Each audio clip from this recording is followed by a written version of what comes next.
نحمده ونستعينه ونستغفره ونعوذ بالله من شرور أنفسنا ومن سيئات أعمالنا من يهده الله فلا مضل له ومن يضلل فلا هادي له وأشهد أن لا إله إلا الله وحده لا شريك له وأشهد أن محمدا عبده ورسوله أما بعد فإن خير الحديث كتاب الله وخير الهدي هدي محمد صلى الله عليه وسلم وشر الأمور محدثاتها وكل محدثة بدعة وكل بدعة ضلالة وكل ضلالة في النار فأعوذ بالله السميع العليم من الشيطان الرجيم بسم الله الرحمن الرحيم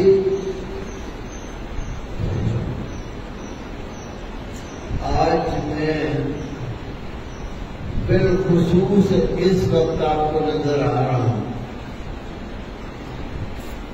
مسئلہ پیدا ہو چکا ہے.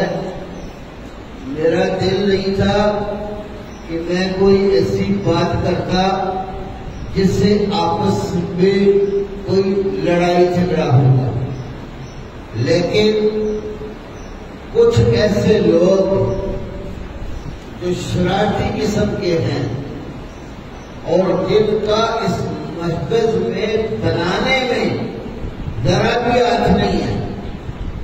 ایک اینٹ بھی میں کہوں گا کہ نہیں انہوں نے لگائی تو یہ کوئی مبالغہ نہیں ہوگا. الحمدللہ میں نے بڑی ہمت کر کے سعودی عرب جا کر 2-3 دفعہ وہاں کے ایک شیخ سے ملاقات کی اور پھر وہ یہاں آئے اور انہوں نے یہاں کا پورا جائزہ لیا. اس وقت یہاں پرانا ایک کمرہ ہوتا تھا، پیچھے آگے کھلی جگہ پڑی ہوئی تھی.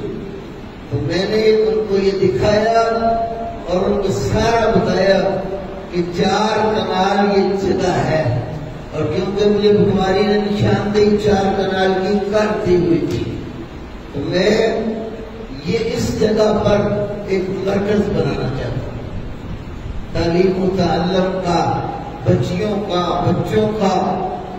تو انہوں نے آپس میں مشورہ کر کے مجھے کہا ٹھیک ہے بنانا شروع کر دیں گے. الحمدللہ پھر آپ کے سامنے ہے، یہ بنتا چلا گیا اور تعمیر اس کی ہوتی رہی.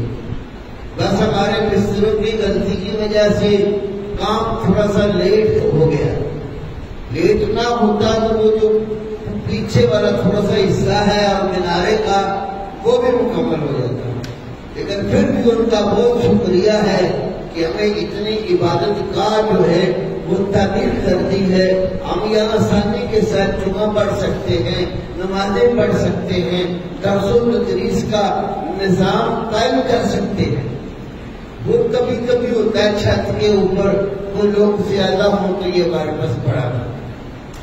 تو میری آپ سب بھائیوں سے گزارش ہے، آپ اللہ تعالیٰ سے دعا کریں اللہ ہمیں شریروں کے شر سے بچائے.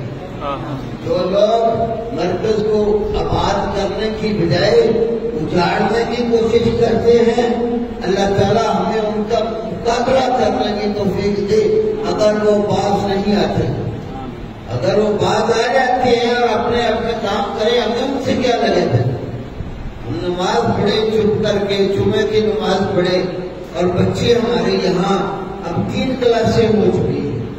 انہوں نے یہ بھی بیچ میں اٹھایا ہوا ہے کہ اتنے بچے جو ہیں وہ ان کی اجازت نہیں ہے. اجازت تمہارے باپ میں نہیں ہے. یہ مسجد کا نظام ہے، اللہ کا گھر ہے. اللہ کے گھر میں کسی کو کوئی پابندی نہیں ہے. جو پڑھنا چاہے دین کا، قرآن کا، سنت کا اور نمازوں کو سیکھنے سکھانے کا، اس کے لیے ہم پر ہماری یہ مسجد حاضر ہے. یا کسی نے اگر شرارت کی تو میں آپ سے تعاون کا جو ہے نا وہ مطالبہ کرتا ہوں. آپ میرے ساتھ رہیں تو انشاءاللہ تعالی کچھ بھی نہیں ہوگا. اور آئندہ سے انشاءاللہ میں نمازوں میں ادھر آپ کو نظر آؤں. مجھے بے نیچے یہاں بستر ڈالنا پڑے اللہ سے دے گا تو میں انشاءاللہ تعالی آپ کے پاس رہوں گا. سب سے پہلے میرا مقابلہ ہوگا پھر میں آپ کو لاؤں گا. اللہ تعالیٰ شریروں کے شر سے اگر بچائے نیک لوگوں کا ساتھی بنائے. جو لوگ اللہ تعالیٰ اور اس کے رسول صلی اللہ علیہ وآلہ وسلم کی فرما برداری کرتے ہیں اللہ ان نیکوں کا ہمیں ساتھی بنائے. اور جن کے ذہنوں میں شرارت ہے اور جو ہے لڑائی جھگڑا اور حکومت چلاتی اور آگے بڑھ کے آگے مقابلہ کرنے کی پڑی ہوئی ہے نا کہ انہوں نے اللہ بھی نہیں لگایا تو آخر انہوں نے قیادت چاہتے ہیں. انشاءاللہ تعالی اللہ تعالیٰ ان سے بھی بچائے گا بھی اور ہمیں مقابلے کے لیے ہمت بھی دے گا. تو اللہ تعالیٰ سے دعا ہے اللہ تعالیٰ ہم سب کو اتفاق اور اتحاد نصیب کرے. اس مسجد کو آباد کرنے کی توفیق عطا فرمائے اور جو شر پھیلاتے ہیں اللہ ان سے محفوظ کرنا. اور کسی بھائی نے کوئی بات پوچھ لی ہو کوئی سوال کرنا ہو میں انشاءاللہ ادھر ہی ہوں گا جب مرضی آئے. مسئلہ پوچھ رہے مسئلہ کے ساتھ دے رہے ہمارے پاس بیٹھے. اللہ تعالیٰ آپ سب کو جزائے خیر عطا فرمائے. بارک اللہ فیکم اکرمکم اللہ.